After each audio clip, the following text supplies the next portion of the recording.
Welcome everybody.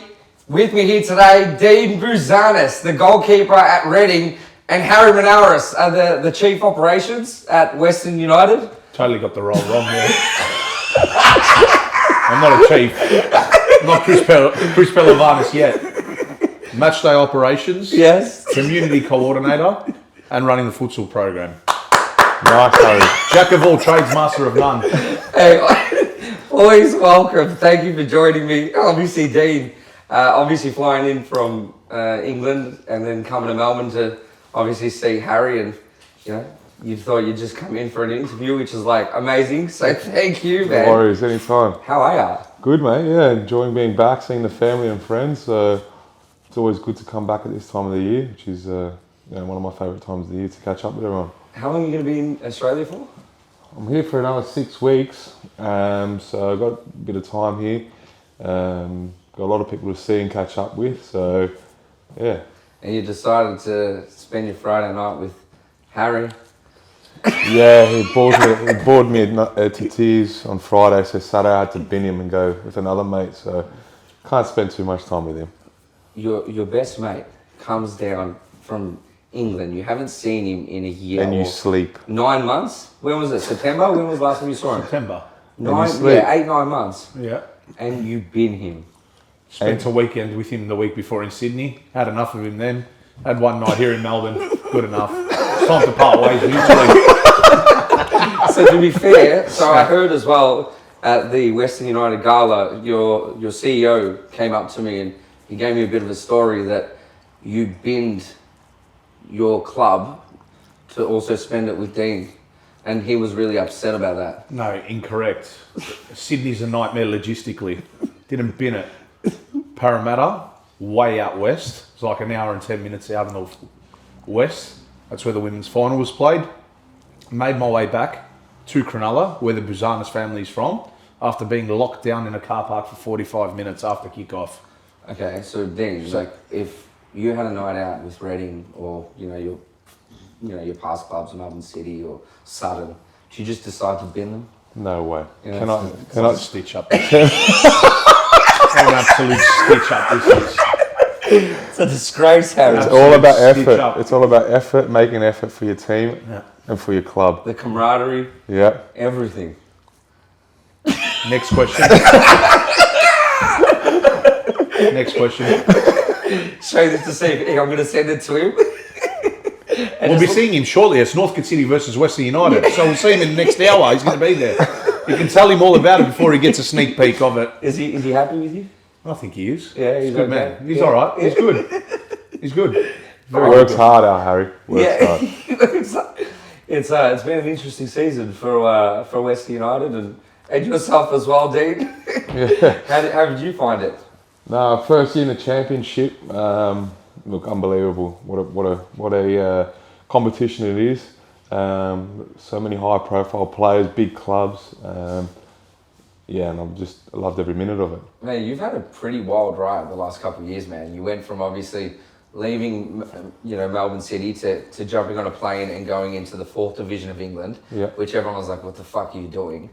And in your mind, you're like, okay, this is literally a stepping stone, in which you took it with 2 hands and completely nailed it. Obviously, you guys got promoted, and then from there, you skipped a level. So I know it's a quick summary, but man, just in general, what's that been like, man? What was it like? Maybe taking it from, the start where you left Melbourne City to make the step. Why did you do that? Yeah, look, COVID hit at a bad time for everyone, and it affected footballers just as much as it affected everyone else. For me, I was in England, left England. Once you're out of the system, it's hard to get back in. And to be quite frank and honest, I didn't have many clubs in England after me. So Sutton was one club that was interested. It was close to where Steph is at Arsenal. And we decided to move there together. Could have stayed in the A-League on much more money, but decided to go with Steph, follow Steph and her pathway, and pretty much just back myself and try and enjoy football as much as I could, because I love being in England. Had 2 great years at Sutton, another fantastic club, and I've still got a lot of friends there. Still go watch them to this day, and happen to get rewarded with a great move to Reading. Even some like what was that like? Because it's pretty much League 4. Like, how could you even compare it in a sense? I don't know if we're going to use an Australian comparison or something like that. Like, what's League 2, but 4th division of the English pyramid, football pyramid. Yeah, correct. You just said League 4. There's no such thing as League 4. Yeah, but you know what I mean. You know what I mean. League 2, the fourth division. On the stats, mate, I'm just brushing you up in a few Thank areas. you, thank you. Okay. Yeah. Well, yeah, right. League 2. How did you find that? Like, obviously, like, how would you compare that in Australia? Like, what? Look, I think, or even down to the 5th and even the 6th division in England is so competitive. There's so many clubs, big clubs in lower divisions, and so many good players. You know, I think the promotion relegation is a massive factor in it. You see teams, you know, on the last game of the season, they're fighting to stay up, and they stay up. They finish 21st or 20th, whatever it is, and they're celebrating it like they won the league because it means something. I think League 2 is a good standard.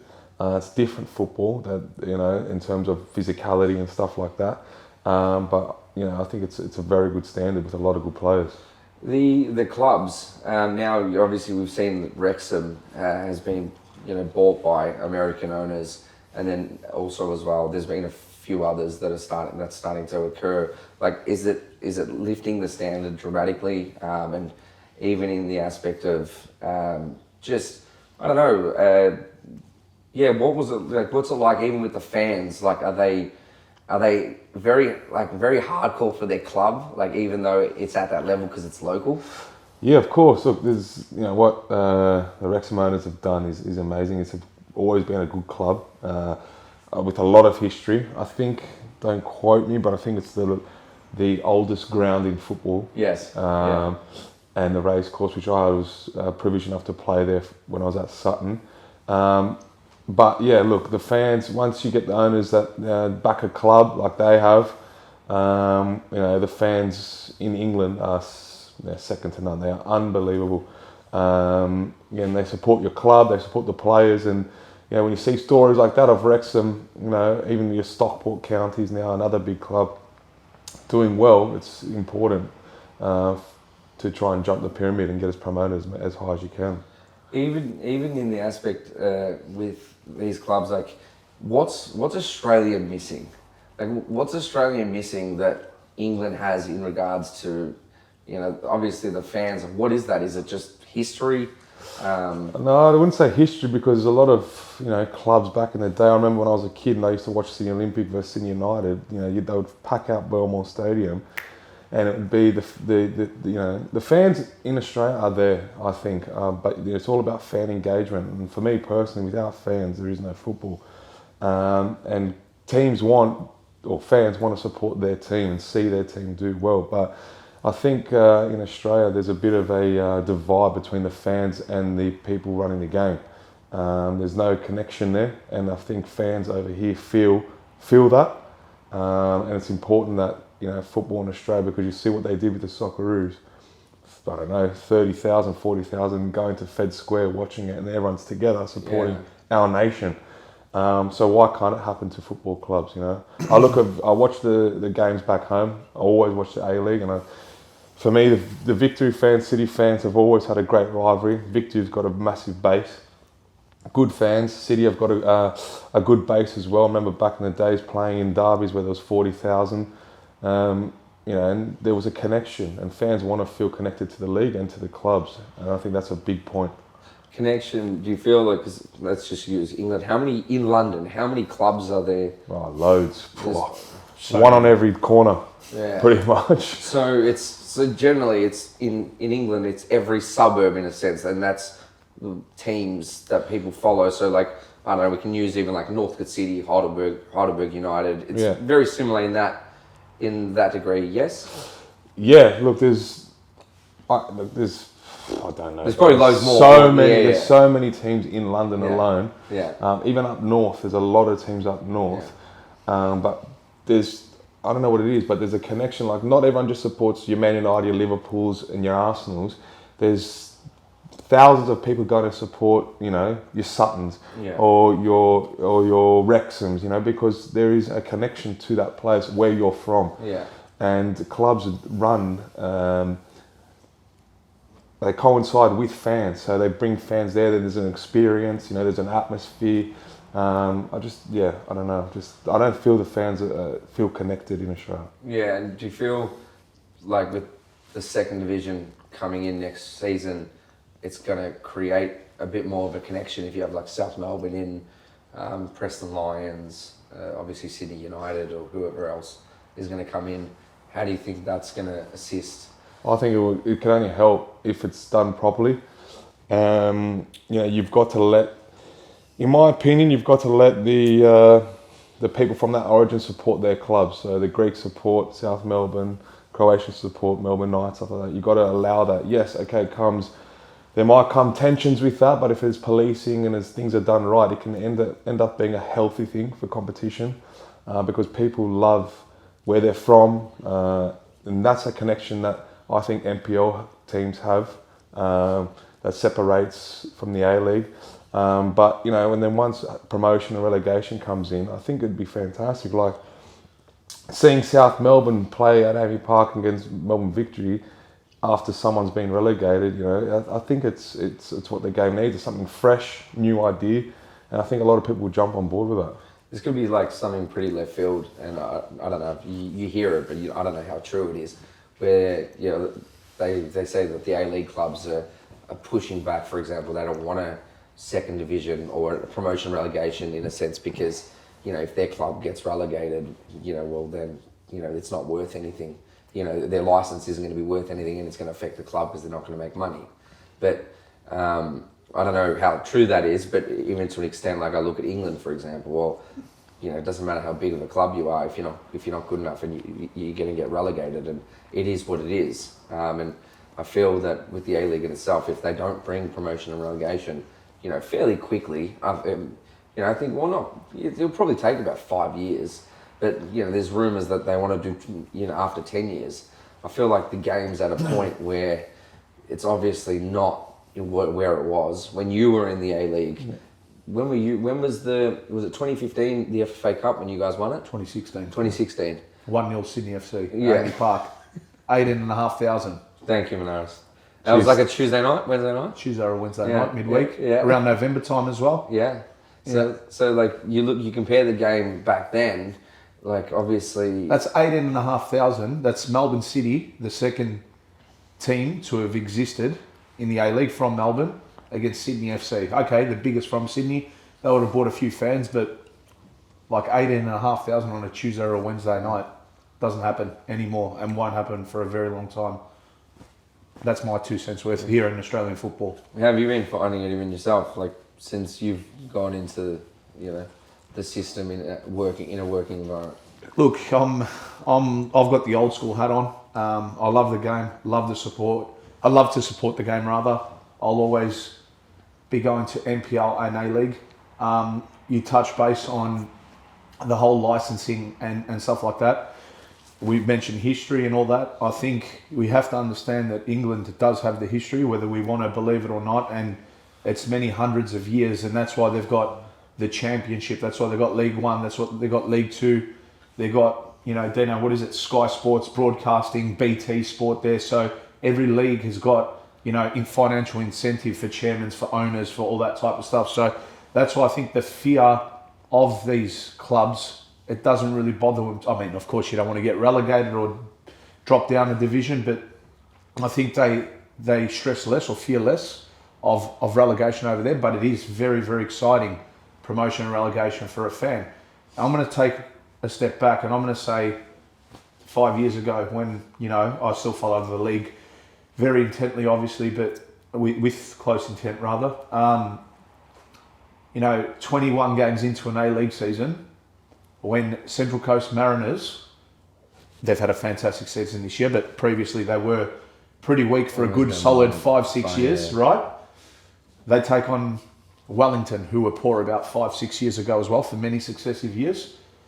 It's 12th versus 10th on the table of the first top division in Australia. They're playing Saturday 3 p.m. How can I watch that, bite my nails, think what's going to happen, who's going to win, or get behind it as a neutral follower of the sport? when there's nothing to play for. There's no consequences. Now, going back to the chairmans here, yeah, they've invested a lot of money. Some licenses are 15 mil, 20 mil, whatever it might be. So I can understand their point of view as to why, because it's the unknown of this national second division. It's the unknown. How much is a TV right deal going to be? What's the APL or whoever, or the FFA, whoever runs the league, what are they going to contribute to accommodation costs when they have to go interstate every second week nearly? You know what I mean? Is there going to be a salary cap? It's all these unknowns. So unfortunately, the game right now, from NPL to A-League level to even junior level, because it's a number one participated sport, we lack a lot of good coaches, good development coaches to get us there. And I think it's just disjointed. Unfortunately, it kills me to say it, but that's my 2 cents worth on it. It's disjointed in many ways. But where is that disconnect? Like, how are we how is football the number one, participated sport for kids growing up, and then there's that complete disconnect? Like, I don't know. Yeah, that's a good question. I don't know, because there's so many, like we say, there's so many kids playing. There's so many, fans that are there that want to support their team. I don't know, but it's something that we need to hit the nail on the head with. Because for me personally, having played in the league and now watching it from afar, there's nothing more that I want than to see the league grow and get better. I don't know, because if I ever have kids in the future and I want them to play and I want to be part of a successful league and stuff like that, and not saying it hasn't been successful, because there has been times where it's been very, very successful, and there's been packed stadiums and stuff like that, so it can be done. But yeah, I just don't know why there is that disconnect. From a marketing perspective, it seems like there's lacking big time. I take it back to, the World Cup here in Australia. I remember, the years prior, it was Australia's in the World Cup. Like, there was so much more. And then the leading up to the matches, it was nothing. I remember I was on the phone to you just driving like, the World Cup is literally starting tomorrow. And like, I don't even feel it here in Australia. Obviously, when Australia started doing well and, people to watch the sport, there were people watching it, and that was crazy. I was at Fed Square and I was looking around like, okay, there's people here. Like, there are people that want the game and support it, but you're 200% right. It goes down to marketing, and it's there's a lack of it, and when it is being done, it's poor. I'm not saying I'm Einstein or I'm going to figure out the problems of Australian football. But, a couple of ideas or things that I see right now. I love my tennis, as you're well aware. When you get off at Tullamarine Airport, and I've done a few trips back and forth in recent weeks, going to go see him in Sydney, picking him up, vice versa. Western United's based around the corner from there. But months leading into the Australian Open, the Grand Slam, one of the biggest 4 tournaments in the world, you are seeing those massive flags. Melbourne Park, the dates, Oz Open, Grand Slam tennis, it's in your face. It's on TV. It's on the radio. Get your tickets now. It's everywhere. Okay, I understand. The A-League might not have the biggest budget, but for crying out loud, we've got a FIFA Women's World Cup match. I've not seen one flag at Tullamarine Airport leading in. Not one flag, not one bit. Are there any TV ads on free-to-air? Channel 7's got the rights. There's nothing. I don't watch free-to-air anymore. I literally just watch KO and Paramount Plus and a bit of Netflix and whatnot. But what's your favourite show, Harry? Oh, there's many. But anyway, live sport's my favourite show. Baking show. Baking show. What? The baking show. You've made and ate a few cakes in your time, haven't you? I have. But I don't bake them. I buy them. Shout out to Pantheon Cafe. Had a few too many curabiedes there, and a few too many cakes in my time. Frappes are good there as well. But anyway, on a serious note, going back, it's marketing. Like, and I'm sure everybody tries their best. Everybody, they're passionate about it, but the people running the game, they're shooting themselves in the foot. And like, I've gone down rabbit holes, like digging up information, this, that, the other, but just to show you how far disjointed it is, it happened in the last couple of weeks, right? And I've got to tread with caution with the way I say this or how I say this, but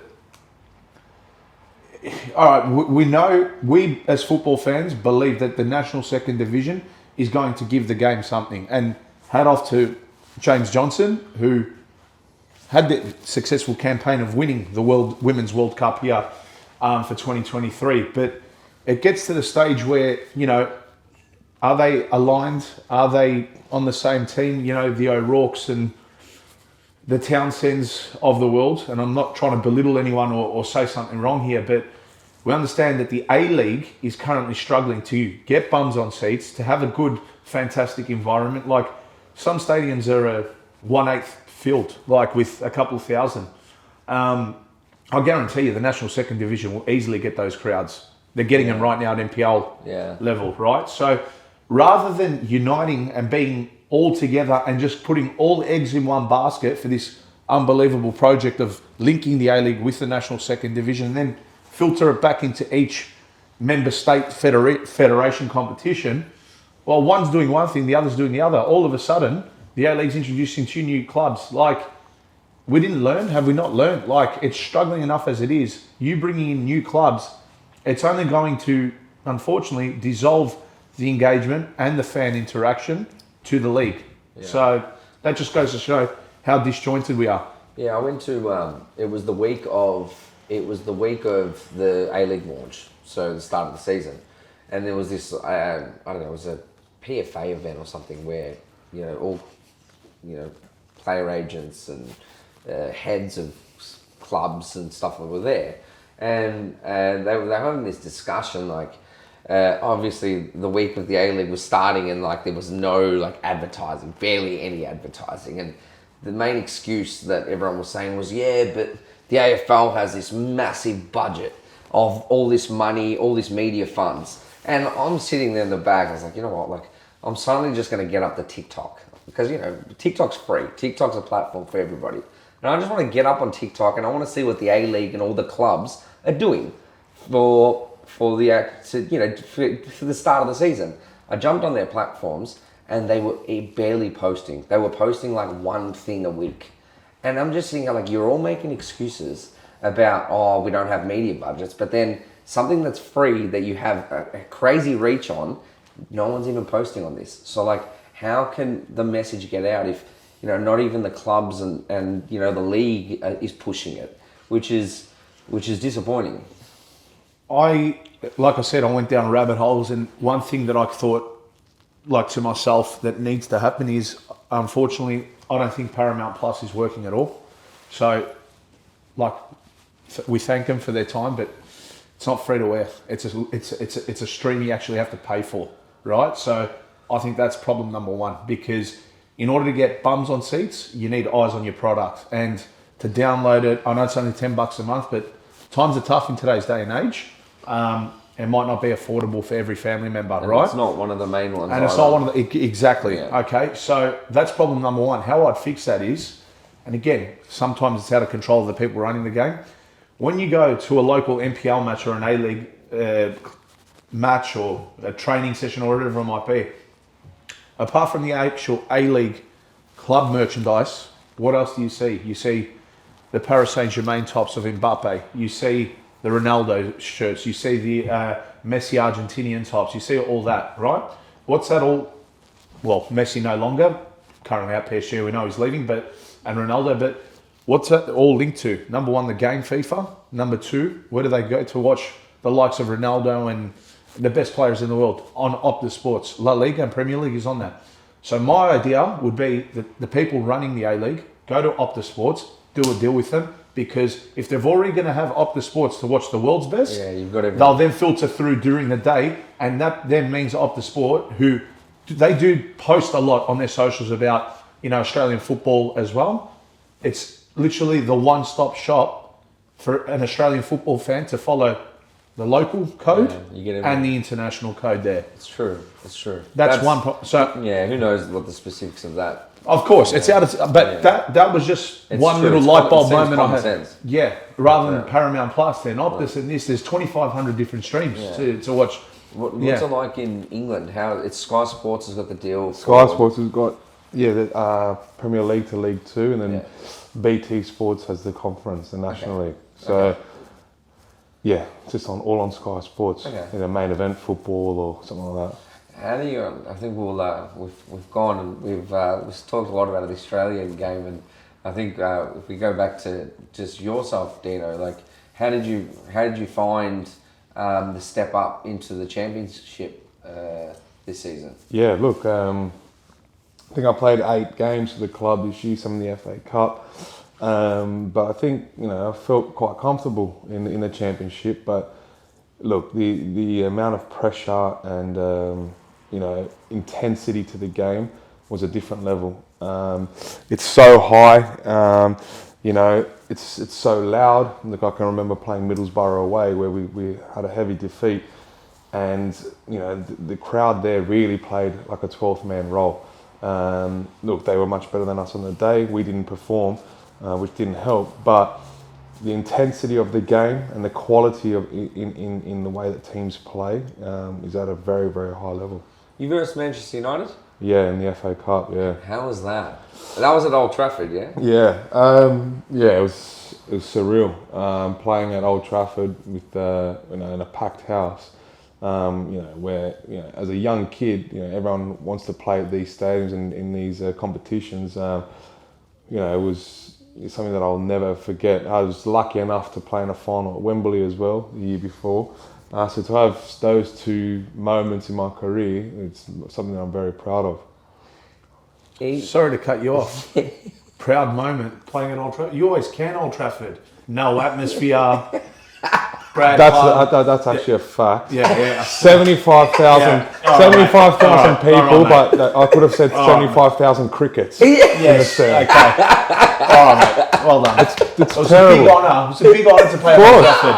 For a young best stadium in the world. You've never touched the grass at Old Trafford. I have, and it's your club. So I've been there. Yeah, and you were one of the crickets there. I wasn't there for Reading, mate. Yeah. I was there for Manchester This is United, a true Liverpool. story. When we beat you. Harry had a chance to go to a match at Old Trafford and didn't go. No. Yeah. Wow. Yeah, and didn't go. Wow. Lies. And you call Absolute yourself lies. this big supporter. I am. Passionate supporter. I am. He's got Man United pants on, to be fair for everyone to know, but there's a massive hole in the side here, which he's trying to hide with his shoe. So move your shoe and show the followers and everyone here you're holding your pants. Let's not get sidetracked. I know your attention span is like it goes for about 2 seconds. We're getting sidetracked like you do in your every second of your daily life. Show the people why you got your legs crossed. I'm trying to engage in this podcast, man. That's what we're here for. Come on, switch back on. I love you guys. This is why I needed you on, Harry. This is why. Doesn't need a bit of banter. Smash you around. You're funny. Anyway. So I know where to send the invoice for my time here today then. Oh, you're the best. But Dino, so the difference, how'd you find, obviously, Sutton and Reading? Because Reading's a big club. Yeah. Like, it's no small club. Massive club, yeah. Yeah, huge club. And you just, when you walk into the training ground, you see it for yourself. It's the facilities, the history behind the club. It's a big club. Obviously, Sutton's a smaller club, but one thing that I found with Sutton that I felt straight away was there's such a homely environment there, from the top to the bottom, and that's why they've had such a success in recent years. Everyone's there. They know what they are. They know they're limited in budgets and whatever. But the camaraderie there is probably some of the best that I've had in my career. What's like your daily routine as a footballer, and does it change? Like what's the intensity been?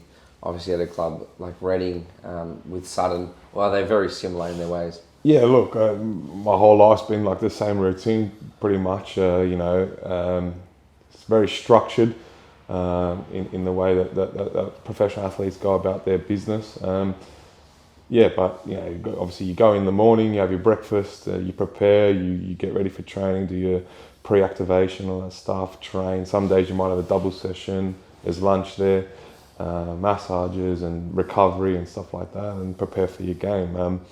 But yeah, day to day, it's very similar. Okay. And then even in regards to how do you prepare mentally for your matches? Is there anything that you do specifically, or?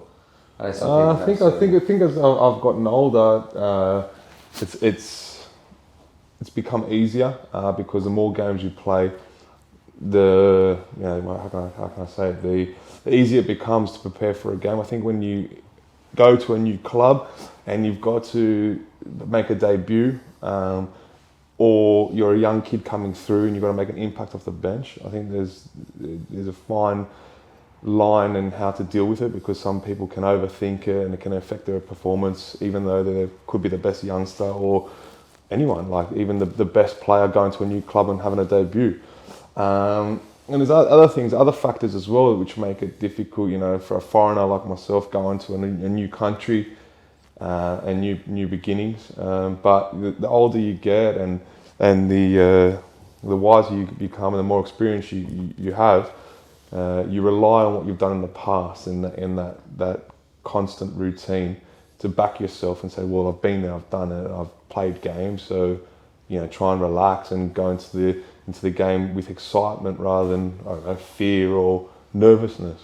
You left home at 16 to go to Liverpool. 16, 17, yeah. So you've been pretty much on the road. You're in Greece, like you've been around. Then obviously you came back to the A-League for a couple of years, and then obviously you've gone again into England. How have you found that? Has the transition been easy now because you've been doing it pretty much your whole life, or do you still kind of find it tough, or is it okay because now you're with Steph in a sense? So yeah. Now that's a. Now it's this time around was a lot easier than the start. Moving at such a young age and having to board with a family at the start before I could move to my own apartment and trying to make friends and just feel like I'm at home in a new place was difficult, very hard. But the thing that I found, I was lucky enough to be able to sign at Liverpool, and there was a lot of other footballers in that same situation. So I had a connection with a few of the Swedish lads that I became friends with because they were also coming from abroad. They were also, with a family that being looked after and cared for. So, slowly you do make a connection and you do find your feet. But at the start, it's difficult. And obviously this time round, having Steph and being with Steph and being a lot older, I feel more comfortable. What do you attribute your footballing, I don't know, let's call it footballing success to over the last couple of years? Because I feel like you've really stepped up your game, man, over the last couple of years. And you've really been able to take yourself to the next level. Like, what is that? Has that just been having Steph there, or what is it exactly that it's been? Yeah, I think it's. Look, I've don't get me wrong. I've had times in my career where I thought this could be it, especially like in Greece, not getting paid, struggling with no money over in a country, having to pay mortgages and stuff like that. And I thought, shit, I might have to do something else here. But I've always backed myself and my ability, and I just feel that, I look back and I think when I signed at Sutton, honestly, whether it's an ego thing or not, I thought, is this a bit low? Is it going to be the end of my career? Then having someone and a support network like Steph, who has played at the highest level, just said, look, let's just go together and have an open mind. Rather than going there with a closed mind and thinking, oh, it's this division, it's this, I'm here. Go there, just play your football, enjoy yourself, back yourself like you have done, and see what happens. And that's what happened. I just went there with an open mind. I thought, look, this is where I'm at now. Whether I want to be here or not, it's another thing. But realistically, I'm here. Do I deserve to be here? I don't know, but I'm here. So I just took it with both hands and just tried to play as best as I could for the football club. That's amazing, because I remember when you did make the change. Obviously, I jump on social media and I follow all the pages, and the announcement came out, and then you read the comments, and people can be brutal about what they were saying, and I know that following your career, how at times you've kind of been looked at as a scapegoat, especially at Melbourne City. I feel like that you were always copping it. How do you handle that? Because I know at times you're human, man. It probably affects you. Definitely, yeah. Especially when I was younger. Look, now I know that even if you're Ronaldo or Messi, there's going to be people smashing you. That's just the way it is. Social media. Look, I was lucky enough to get a ticket to the Euro final, and after what happened with Saka and missing the penalty when he's one of the best young players in the world, I felt for him really bad. And now speaking to Steph, and Steph came to see him every day. Steph says what a lovely guy he is. He's humble, he's down to earth, he's on millions per year, but he's the most nicest guy ever. And then you've got people smashing him because he missed one penalty at a Euro final. And fans don't get to see the emotion that the footballer feels. And there was times where I would read that and I'd think I'm not good enough. But I made a decision to delete my Twitter and stuff like that, and not go onto Twitter and that, and it was the best thing I ever did, because I now know that whether I play and get man of the match, there's always going to be someone saying, yeah, but he didn't do this, or yeah, but this, or you know what I mean? So it's just part and parcel of life, but I think everyone is allowed their opinion. I don't mind people saying that, I don't think he's good enough, or I don't think he played well, that's fine. But then when it becomes more personal and then they attack families and like what happened with Saka, I think that is beyond a joke. I think there's got to be harsher, penalties or whatever for these people if they do get found. Yeah, it's hard. Like, what are the clubs like? I'm sure they probably do a lot of work with you guys. Yeah, they do, of course, but it's hard to stop. You know what I mean? Like clubs, they can try and educate people, they can try and show people how they feel, but at the end of the day, I can't control what you do. Do you know what I mean? So, I'm putting myself in your shoes. Yeah. It's 9 o'clock on a Sunday night, you're in bed just like with your own thoughts, you probably didn't have a good game, and then you jump on social media and you're just like reading all this shit, and you're just like, fuck, and some people can be brutal with what they say. Yeah. What's some advice that you have for aspiring footballers that feel like, in a way, like I know we've been kind of negative on this in the essence of the game here in Australia, like for crowds and where the game's going. But in regards to talent, man, I feel like there's some good players coming through. No, but I think we're speaking about this because we're so passionate about the game in Australia, and we want the game to be the best it possibly can. So, we're sitting here. I don't think it's a case of us smashing. I think it's a case of us, talking about it, so to try and get awareness. So if it can help, and to try and put it in a positive way, if that makes sense. Yeah. I'm grateful for what Australian football has done for me, 100%. Yeah. Can it be better? I think it can, and that's the main thing for me. Like I remember. This has just popped into my head now. I remember being at Western Sydney Wanderers behind Ante Kovic, and Parramatta was the best atmosphere that I had seen for a very long time. The RBB and the Wanderers... Champions League team? Yeah, yes. Champions League. The RBB and the Wanderers were unbelievable. So, and these are passionate people from Western Sydney. And I've been a part of it. I've been a part of that club, and it was rocking. The airport? Yeah, coming back from the Al Hilal win, and there's thousands of people in the airport chanting for us. Whether I played or not, I felt connected to my fans, and they were the best. You're part of it. In my opinion, I'm saying in terms of playing or not. Whether you're on the bench, you're in the stand, or you're a staff member, you felt loved by these fans, and we love them. And they were for me at that time, they were the best fans in the country. Why, a league with no RBB, or a league with no flying RBB, or Victory fans, or City fans, these big clubs, their supporter base should be there, because then it will help the other ones grow. That's why I'm just saying, why is it like that? You know what I mean? I don't know. Yeah. I look at, let's use Melbourne City, like for example, their facilities, or what they've been pumping in is second to none. Yeah. A-League clubs, I'm not too familiar about the rest of them. I think Victory's got some decent facilities. Yeah. In terms of facilities, Melbourne City's unbelievable. As a club and the pathway that it has, it's very good. I had four great years there, and I love the club. I love City. I've still got some very good friends there that I've caught up while I was here, and what they're doing for football in Australia. I think it's great. You know, like I look at Jordan Boss and the pathway. He's doing unbelievable. Wow. And the pathway that City is going to allow him to progress his career. Another great friend of mine, Aaron Moy. You know, they've allowed him to progress. That's what City are doing for Australian football. Yeah. I think he's very good. Insane. Even they got that striker, the Adelaide United kid's son, who can't break through obviously because Rafael. Yeah, it's Borges Rodriguez. Yeah, he's Cristiano's son. Cristiano's son. No, he's a winger. Yeah. But he can't break in because they've got That's what I'm saying. Cilio, they've got Lecky. Yeah, Lecky, Naboo, Well, a great Naboo. squad, yeah. It's insane, but it goes to show even regardless, like how much quality is coming through, coming through Melbourne City, and I think the A League in general. Obviously, I think this World Cup was probably, last World Cup was probably the A League's first clean, full stint where all the players came through. Yeah.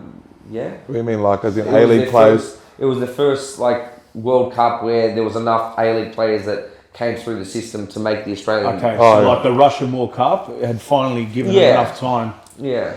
There was a lot of A League players in the squad, I think, and I think what Australia did at the World Cup was unbelievable. Yeah, I think they did well. 2018, yeah. Which shows that Aussies in the A League can compete with the best. Mate, I've said it. We have got a great product. The product, the football it's pretty good.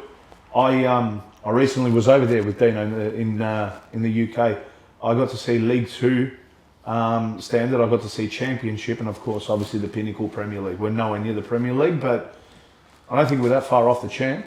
As in the Championship, and I think the league is better than League Two, the standard. But again, for the reasons that we've discussed prior, that's why there's a disjoint and a lack of bums on seats. But people also have to understand as well, and Dino will probably vouch for me here, the day that I saw him play his debut against Middlesbrough, it was Reading v Middlesbrough. Now, they're two big clubs, and clubs that have recently been in the Premier League. How much does a Majeski Stadium hold? The home of Reading, 30? Yeah, I'd say around 28, that, 25, 30 or something like that. Okay, just let's call it 27,500. Their stadium wasn't packed out that day. There was a lot of away support, a lot of Reading fans in the stands, but I reckon it was 70% full?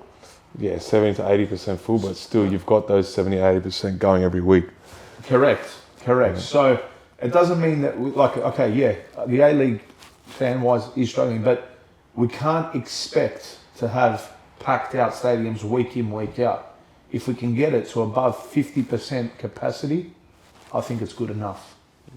Derbies is where it should be at 100% capacity. What's your thoughts on the development of the players within Australia? Yeah? Yeah. You need to get better.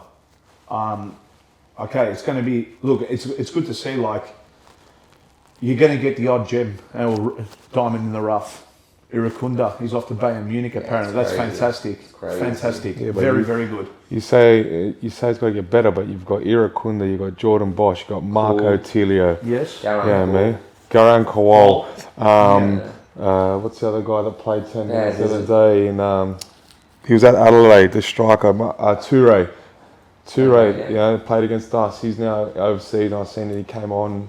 I think it's for a German club or something and played. We've got a good core of youth. Do you know what I mean? So. And a lot of players coming through. Do you know what I mean? Boscoglu's shining as well. Yeah, exactly. So, I think there's enough there. There's a good product there, definitely. Okay, and I think, yes, it's a numbers game, and because it is the number one participated sport, you're always going to get the Irakundas, the Moyes, the this, the that, you know what I mean, 100%. But how do you think we stack up? And this is going against the opposite ends of the spectrum, but I think in terms of player development, you've actually played in this country before, I think the Dutch and the Spaniards produce, they're like the benchmark of having the best junior coaches, developing players, and I believe that when you're playing in Spain and in the Netherlands, at that youth age, like your late teens, that's like a school for football, right? How do our Australian junior coaches compare to them? And is that a fair comment I'm making about Spain and The Netherlands being good. It's hard for me to comment. I don't really know enough about it, to be fair, because my development was in England. So I missed out a lot of my, juniors here. The thing with me is that I had an opportunity to play up when I was younger, which I think helped me. I think if you got kids that are younger playing up at higher levels in Australia. So when I was at Sydney Olympic, I was younger, but playing I think 2 divisions higher, 2 age groups higher, which helped me. And then I got that move to Liverpool quite young. But look, Holland Holland and Ajax and these clubs do have an unbelievable facility for producing young players and that. But look, I do believe that Australia can produce a lot of young, good players. And then you look at like the MLS, they're doing really well. Yeah. Like they're producing a fair few players. Like their American national team is really starting to pick up. And I look at I remember I was following the A-League from the start, and then we would always follow the comparisons with the MLS, like just to see how they have kept, getting better every year has been phenomenal. And even like the crowds that they've been pulling, it's actually insane. Yeah. And obviously they're much bigger. They're a much bigger country, but I don't know. I just thought I'd just plug them out. But, I think they've done well as well, coming from where they have. The MLS, I think it's flying at the moment. It's doing very well. Very well. The Women's World Cup, Steph, how is she feeling? I was fortunate to come with you to the last World Cup. It was in France. France, yeah. Yeah, so that was good. And that was actually the first time I'd watched the women. I'd never watched them, and they were insane to watch. They were brilliant. The quality is crazy. Obviously, Steph is insane. Kerr as well. Congrats on getting engaged, by the way. Cheers. Thank you. Cheers. So it's like, how is she feeling about it, and how do you think they're going to go? Yeah, look, I think excitement is an understatement. And I think when the Women's World Cup here does kick off, I think it's going to be an unbelievable experience for everyone here. I do believe that they will pack out the stadiums. I do believe there will be a massive following for the Matildas because they've had such success leading up to the tournament. And it's so good to see because I was in England watching the Euros and, seeing, whatever it was, 90,000 fill out Wembley was unbelievable. And now the Lionesses have now gone on and kicked on, and Steph the other day played in the Champions League semi-final where there was 60,000. You couldn't get a seat at the Emirates. On that, I saw something that's a very good topic you brought up. They played Wolfsburg. Arsenal women, Wolfsburg women, right? Or was it Werder Bremen? Wolfsburg. Wolfsburg, correct. Yeah, I was right. The logos are similar. That's why I get confused between the two. Yeah, I saw it on Instagram. In 2013, this is pre-Steph Catley being at Arsenal women. Wolfsburg played Arsenal women in the Champions League. I think the attendance there that day was 1,300. Fast forward 10 years later, the attendance was over 60,000 at the Emirates. Wow. Yeah. I saw the comparisons. Wow. That is 10 years of how far the women's game has progressed. That's crazy. 1,300 versus 60,000 plus. So they were probably playing now. What do you reckon, Dino? It was exactly the same stage of the Champions League. Yes. Semi-final. Same game pretty much. Wolfsburg versus Arsenal. And that was the increase, I'd say from 1,500 to 60,000. That is crazy. Yeah. But not only that, imagine the TV rights behind the Women's Champions League.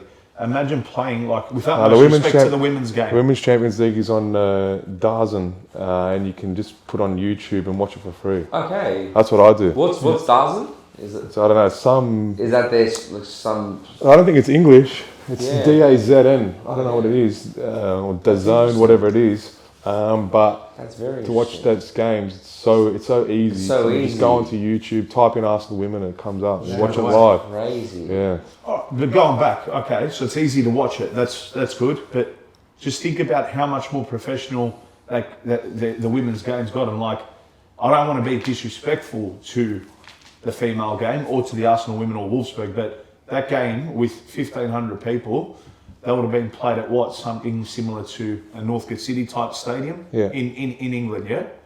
And now they're packing out the Emirates. Bad. How's that for a 10-year?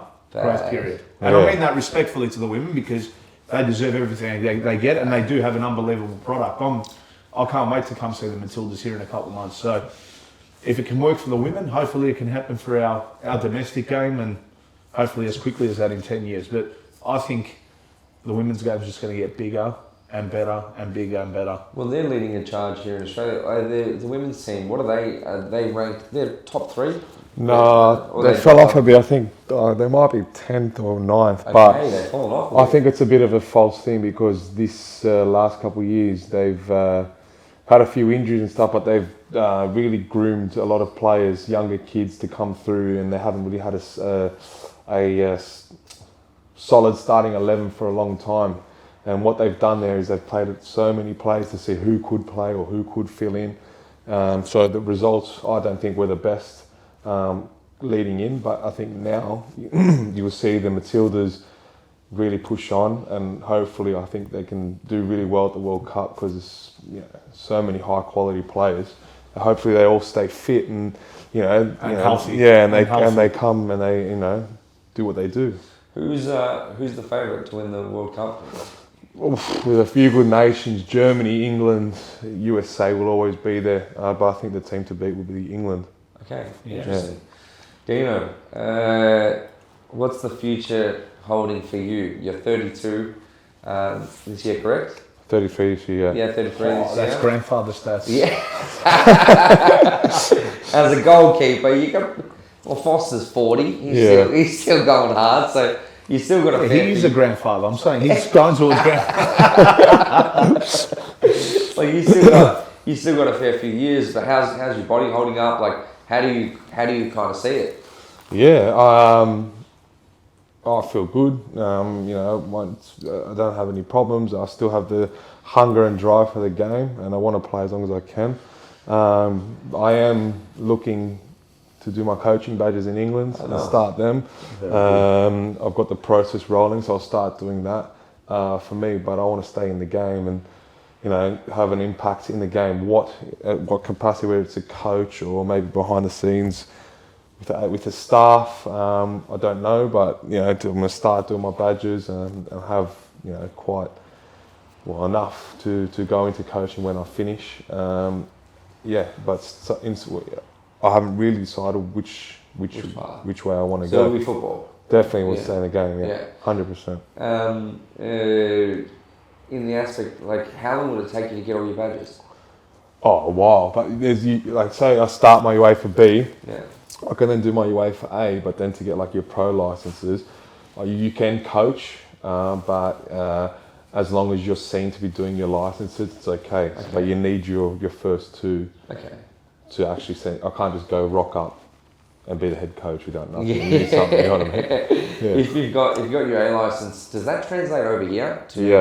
Okay, because I remember there was something during that meeting that I went to. People were arguing because not arguing, but some of the coaching staff and stuff were like saying how stupid some of our licenses are compared to the rest of the world. Apparently, I'm not sure. Yeah, I don't know. Or Asia. I think obviously doing it in England and Europe, it's the strongest. You can get to UEFA. Yeah. But I think what they might have been saying, and don't quote me on this, is that Asia isn't as highly regarded as Europe. So I think if you do like a pro, it might count as one less. Yeah. Or there's more badges to do here. I don't know. Yeah. But just for me, I'm doing it in England because that's where I'm there based. Yeah. If would you want to stay in England or would you want to come to Australia and do it here? Steph and I, we're obviously going to start a family and have kids, and that. For us, we want to be as close as we can to home. But you never know what's around the corner in football. Anything could pop up. Who would have said 2 years ago that I'd be at Reading? So at the end of my career, I don't know if an opportunity might arise in Europe, which I can't say no to. But I would like to come home, and I would like to work in Australia, and I would like to raise my family here with my family and Steph's family. So, nice. But I just don't know where it's going to take me. Nice, closer to Harry. Yeah. Make him run on the tennis court again. Post it on my social media. show him your hole. Yes. Come on, for banter. We done? Show him your hole. We finished? Go, mate. Conclude? No, mate. Last question for Dino. When you look back on your career, when it's all said and done, like, how would you want to be remembered in the game? Someone that never gave up and played with his heart on his sleeve, I would say. I'm very passionate like for the game, and you know, when I cross that white line, I'm energetic, I'm vocal and passionate about the game, but someone that never gave up through the hard times. And no matter what club he played for, the dressing room clown. That's how he's known at every club. That's a fact. That is a fact. What are you? Yeah, what are you how does Western United see you, Harry? The nice guy. The guy that just goes in every day, head down, ass up, does the one percenters, the extras. Doesn't turn up to events. Doesn't turn up to events. And that's it. Yeah, the hard worker that doesn't go places. Yeah, that's just missing the camaraderie of his. Selfish. His The selfish one. That's how Harry's going to be known. Yep, sir. Tell people at Sydney to not block car parks for 45 minutes. And then we don't have an issue. So we're Tell blaming Parramatta to be closer to the city as well. Too we're far blaming out. that. But Too far out. guys, honestly, thank you so much for Dino. Thank you for taking your time out. Amazing that I've been able to see you, and we'll spend the day. We'll go watch soccer. So I'm really happy to see you, because it's been a long time. Harry, you just do my head in, but I thought, we'll bring you on so we can laugh at your hole. And we'll bring you on with your expert commentary. Show them. Come on, just show the people what I want to see. Look. There it is. That is, that's terrible. I didn't even notice it.